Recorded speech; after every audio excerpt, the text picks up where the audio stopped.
Te saluda de Radio La Voz. ¿Qué decís, Ale? ¿Cómo va? ¿Todo bien? Lo más bien, lo más bien. Bueno, yo hacía un poco este análisis que se dio, que hemos visto, en alguna oportunidad lo hemos charlado. ¿Qué está pasando? ¿Por qué de repente, tal vez acá en Paraná, tenemos la posibilidad de hacer algunos metros más, algunas cuadras más y encontrarnos con alguna estación de servicio que tenga combustible y nos pueda vender ante la necesidad? Pero hay localidades del interior de la provincia, hay localidades en el interior de la provincia que tienen una o dos y muchas veces se encuentran con que ni una ni la otra tiene combustible para venderles. Claro, ese es el caso hoy, actualmente, y recurrentemente de Santa Elena. Santa Elena es una ciudad que tiene una sola estación de servicio y vive con problemas de abastecimiento. Lo que se está dando en este momento, yo te diría, Alejandro, otra vez vamos a reiterar lo mismo, es la historia sin fin, digamos, la lógica, la distribución, cómo fue pensado el mercado petrolero en Argentina está dado para que las petroleras solamente discrecionalmente puedan llevar adelante la reducción digamos la reducción de la oferta o directamente la desaparición de los productos, digamos, necesarios para la sociedad. Lo que estamos viendo hoy es algo ya no ni siquiera incipiente, es algo que empezó, como vos decías, hace más de un mes atrás, y que si hacemos memoria, hace muy poquito tiempo, año 2021, fue algo absolutamente gravoso, fue una cosa muy terrible, digamos, para la sociedad y para las estaciones de servicio, que sufrimos la desaparición casi total de la oferta de combustibles. Ahora, Alejandro, ¿por qué se da esto ahora? Porque en este momento. Hubo un acuerdo, si bien pospaso hubo un incremento importante, hubo un acuerdo a posterior. 12,5. Hubo un acuerdo a posterior de no aumentar por los próximos meses. Todos estuvieron de acuerdo. El gobierno de alguna otra manera propició esa situación, pero ahora de repente empieza a escasear el combustible. Esos acuerdos, Alejandro, yo te quiero aclarar, quiero poner énfasis en esto que vos lo sabés perfectamente. Dale. Son absolutamente herméticos, o sea, los alcances no se conocen. Es verdad todo lo que vos decís, es que acordaron un aumento, yo lo recuerdo exactamente, el día posterior al paso del 12,5% de combustible, todos los combustibles aumentaron, sí. Y con eso congelaban el precio hasta las elecciones. Estamos a un mes más o menos de las elecciones y resulta que estamos sufriendo desde hace un montón de tiempo la reducción de la oferta del combustible que enciende todas las alarmas sobre, digamos, la disconformidad de las petroleras sobre el trato acordado.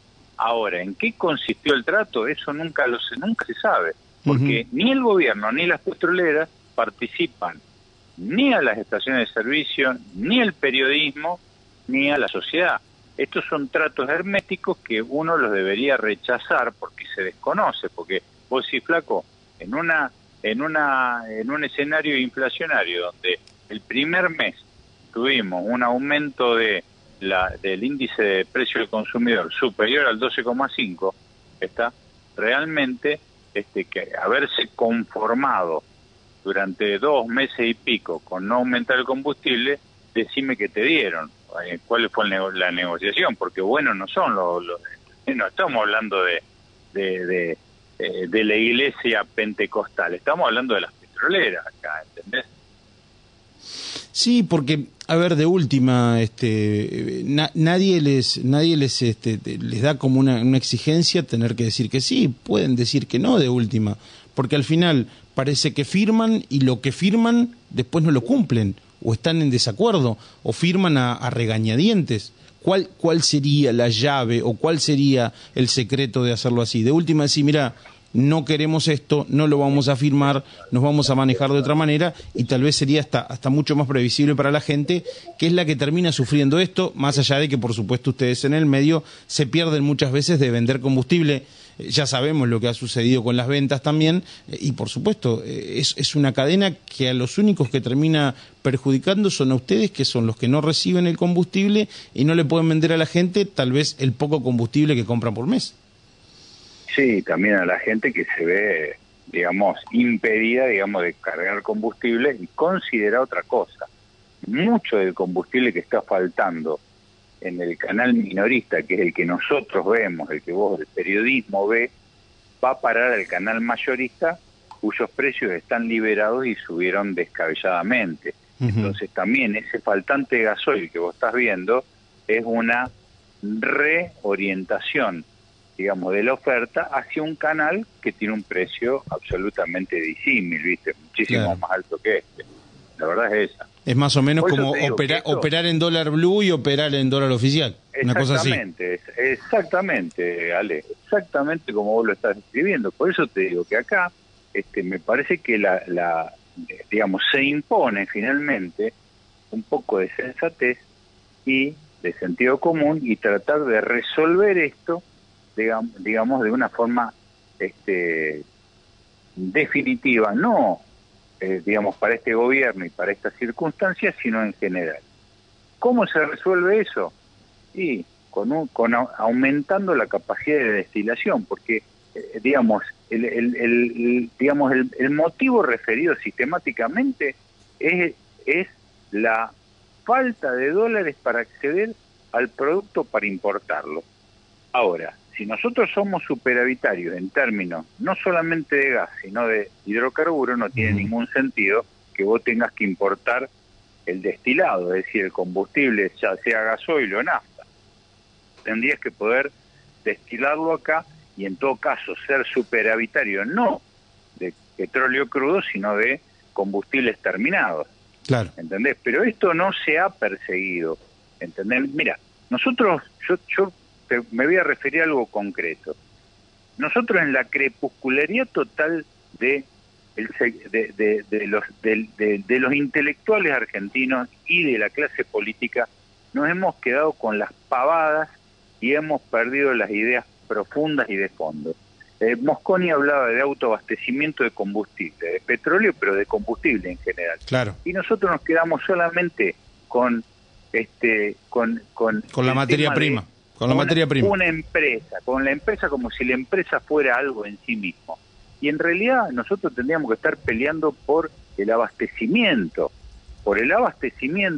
digamos, digamos, del combustible, ¿entendés? Cosa que no está ocurriendo. Entonces, en vez de pelear por la bandera o por tener una empresa, que es un paso, es solamente un paso, es una condición necesaria, pero no suficiente para el motivo más de fondo, que es poder sostener la oferta necesaria de combustible para mover al país. Eso no está ocurriendo. Fíjate lo que está pasando sistemáticamente, que la manipulación de la oferta del combustible. Ahora, Alejandro, hablando de las destilerías y hablando justamente de aquellos que son los que elaboran, en este caso, el combustible que después le ponemos a nuestros vehículos y demás, ¿han ampliado su capacidad o sigue siendo la misma? No les conviene. Siempre les conviene que no haya la suficiente capacidad. ¿Para qué? Para poder acceder a los dólares, que siempre están subsidiados por el gobierno, y ellos mismos se compran ellos mismos combustible en otro país. Son multinacionales cuya filial nacional le compra, no sé, a una filial holandesa o inglesa el combustible. ¿A qué precio? El precio que quieran ellos, el que conviene, por supuesto. ¿Entendés? Esto es simple. Y acá siempre el objetivo es el mismo, es acceder a los dólares subsidiados. Esto no es solamente de este gobierno, porque yo soy contra y estoy enojado con el gobierno. Es que esto pasó en el gobierno anterior y en el anterior y así sucesivamente. Es decir, la verdad que con el modelo que nosotros tenemos es absolutamente precario y subdesarrollado, agropastoril, necesitamos siempre acceder a dólares para traer un montón de cosas hasta básicas. Esto, nafta, combustible. ¿A vos te parece que en el siglo XXI nosotros tendríamos que tener algún problema para traer combustibles? ¿Entendés? ¿Por qué no los producimos localmente? Ahora no, ¿YPF tampoco amplió o simplemente amplió la capacidad justamente de extracción a partir de los acuerdos con Vaca Muerta? No amplió nada, no amplió nada. Si hubiera ampliado no estaríamos con este problema. Claro. Y YPF es una empresa que en realidad toma decisiones, digamos, como mínimo cuestionables, que no siempre coinciden con los intereses o con la funcionalidad para el país. No siempre. ¿Entendés? Esto es evidente. Sí. Por eso siempre estamos enrostrándole a los presidentes de YPF algunas cosas. ¿Está? Siempre tenemos algo para decir a los presidentes de YPF. ¿Entendés? Entonces, por eso te digo, el día que YPF responda a los intereses de la nación, será otra cosa, pero nosotros no nos podemos equivocar. Lo que acá está faltando es una política energética que incluya la política de hidrocarburos que permita que no se puedan manipular tan fácilmente los precios como se manipulan en el mercado argentino. La oferta, perdón. Manipular la oferta. Que en definitiva es una forma de presionar sobre los precios. Ya no alcanza con lo que en su momento era el barril de crudo criollo, ¿no? Fíjate que no, claro que no, por supuesto que en algún momento fue una medida ordenadora, hoy ya no. Sí, pero también es una medida transitoria. Vos no te podés... Mira, los problemas hay que resolverlos totalmente, no los podés resolver parcialmente. Yo te voy a recordar esto. Dime. A partir del 19 de marzo del 2000, que se inicia formalmente la pandemia, el precio del petróleo se fue a cero. ¿Te acuerdas? Números negativos. En ese momento el Estado Nacional, yo te voy a recordar esto y vos me vas a decir que yo soy tendencioso, todo lo que vos quieras. A las pymes nos dio durante 3 meses 19.000 pesos para mantener a todos los empleados cobrando todo como si nada hubiera ocurrido. Sí. A las petroleras le dieron el barril criollo, que era el precio sostén para que los tipos se sostengan. Claro. Sin límite. Entonces, vos te das cuenta por qué uno está enojado. Uno está enojado porque fueron medidas absolutamente desproporcionadas, no guardaron proporcionalidad ni razonabilidad.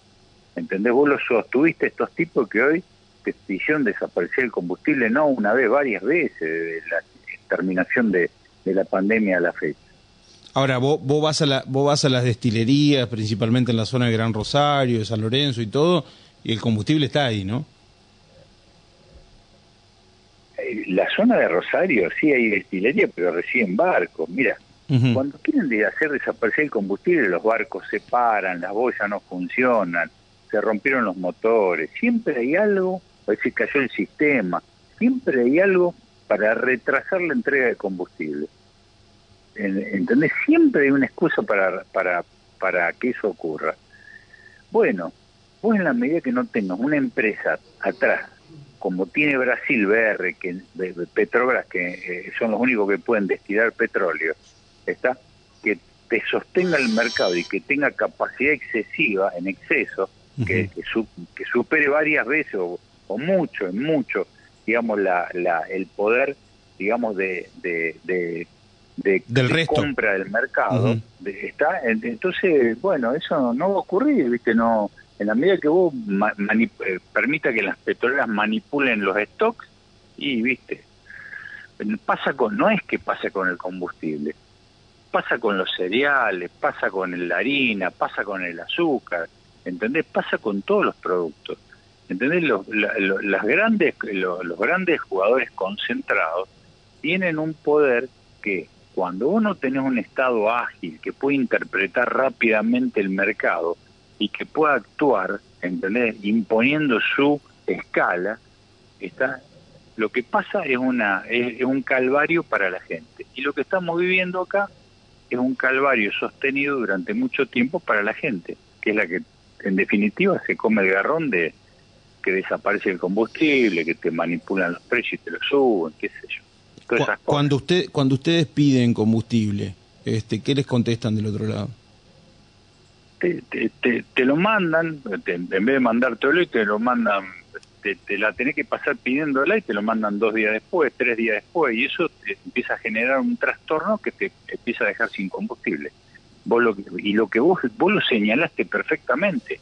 En una ciudad grande es prácticamente transparente, porque lo que vos dejás de vender en una estación lo vendés con otra. Claro. El problema que vos tenés es en los lugares como en Entre Ríos, donde vos tenés una densidad demográfica particular, donde vos tenés pueblos con poquitas estaciones de servicio o nula oferta, o oferta muy reducida, y ahí cuando esa estación se queda sin combustible, se quedó el pueblo sin combustible. Que es prácticamente los lugares en donde más caro está el combustible también, ¿no? Digámoslo. Mira, Alejandro, yo para que te bote un ejemplo, yo siempre lo digo. Mira, los precios en Argentina de combustible, a lo largo del país se ponen discrecionalmente. Hay una oficina que se llama Pricing, mira el precio, mira el nombre, Pricing. Pricing, justamente. Que vos decís, flaco, ¿de dónde sacaste que yo tengo que tener? No, la oficina de Pricing lo definió, a ver, le vamos a preguntar, a ver qué. Debe ser un tipo que no tiene ni la más pálida idea de dónde queda Paraná, o no sé, o Gualeguaychú, ni le interesa. Pone el precio que se le canta y ahí se termina todo. Permitime que te diga que cómo se distribuye el precio en Entre Ríos. Bueno, el lugar más barato es Paraná y el lugar más caro es Gualeguaychú. Explícame vos por qué. No le encuentro lógica, pero bueno. No tiene ningún sentido. No tiene ningún sentido. Bueno, ¿y sabés qué es lo que se le canta al tipo ese que está sentado en un escritorio en Puerto Madero definiendo cómo va a poner los precios de la petrolera? Claro. Simple. Porque además, que te diga más. Mirá, ahora comparemos el precio de Paraná, escúchame, Alejandro, comparemos el precio de Paraná con el de Belgrano o Recoleta.